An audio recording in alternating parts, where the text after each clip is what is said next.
The novels about women who married for money, only to find true love in the arms of the chauffeur, or the gardener, or the pool man. Everyone knew that love and money should properly have nothing to do with each other. Then she'd looked around the house and begun to wonder. The paint on the outside was beginning to peel, and the wallpaper in the living room had finally deteriorated to the point that Logan's messy fingerprints could no longer be cleaned off. "Didn't I tell you should have painted in the first place?" Ellen had asked when she'd called him to plead for enough money to replace the paper. "If you'd been practical at the start, you could just repaint. I just don't have the money for a new paper." "But you had the money to take little Miss Blondie to Bermuda, didn't you?" MaryAnne had thought bitterly as she slammed the phone down. She'd spent the rest of the day in a black rage, but by the next morning she'd calmed down enough to realize that Alan hadn't had enough money to take Eileen Chandler, or anyone else for that matter, to Bermuda. Eileen must have paid for the trip herself, which had only made her mood dark again, and she'd spent the rest of that day engulfed all over again in the pain of losing her husband to a woman who was younger and prettier than she was, and had plenty of money of her own as well. The worst part of it was her anger at herself for not having seen the separation coming. How stupidly loyal and trusting she'd been. How naive to believe every word Alan told her about working late so many nights to prove himself ready for a big promotion. A promotion that would allow them to move into a bigger house in a better neighborhood, to take their first real vacation in years, and even to put away some money so when the kids went to college, they wouldn't have to plunge themselves into debt. Blind. She'd been utterly, hopelessly blind, until the night 6 months ago when Alan had come home late, and without a word of apology or regret, had packed his suitcase and announced he was moving in with another woman. "It's not something I can explain," he'd told her as she sat on the edge of the bed, staring wordlessly at him while tears streamed down her face. "It's just something that happened. She came in to talk to one of the architects, and something happened between us. Something I couldn't control."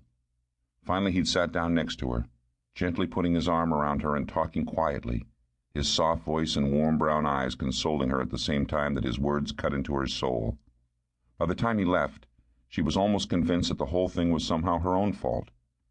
The next morning, she'd had to explain to Allison and Logan that their father had gone to live somewhere else for a while. She'd evaded all their questions, explaining only that things like this sometimes happen between grown-ups, and that they mustn't worry about it. Everything would work out for the best. By the end of the week, she'd figured out just how stupid she'd been. There was no way Alan was going to be promoted without going back to school. True, he was a very good draftsman, the best the company had. But for him to go any further in the firm, he was going to have to get a degree in architecture. Why had that never occurred to her in the months he'd been sleeping with Eileen Chandler? Because she hadn't wanted it to occur to her, of course. Because she hadn't wanted to believe that this man, whom she had believed in so completely for the 15 years of their marriage, could be capable of so cruel a betrayal. From the moment she'd met him, the warmth of his smile and clearness of his eyes had convinced her that he would never lie to her. Now he had.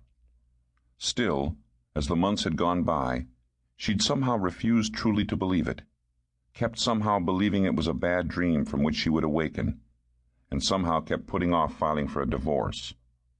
The bad dream became a reality the evening she finally glimpsed the other woman, very blonde, very petite, very elegantly dressed, and very securely wrapped in Alan's strong right arm.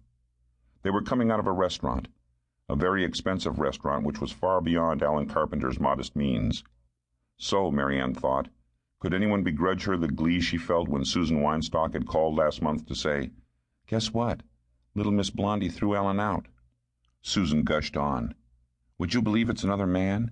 Apparently the lovely Miss Chandler decided Alan wasn't quite what she wanted, so she traded him in for a richer model. Some guy with 2 middle names, a Roman numeral at the end, and a trust fund. Isn't that great?"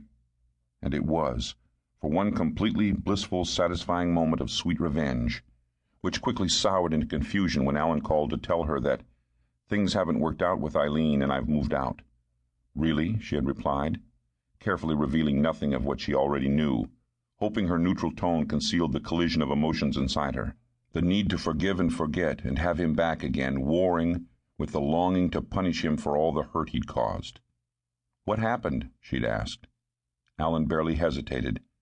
It was you, honey," he said, with the perfect amount of appealing boyish repentance in his voice. I just couldn't get you out of my mind."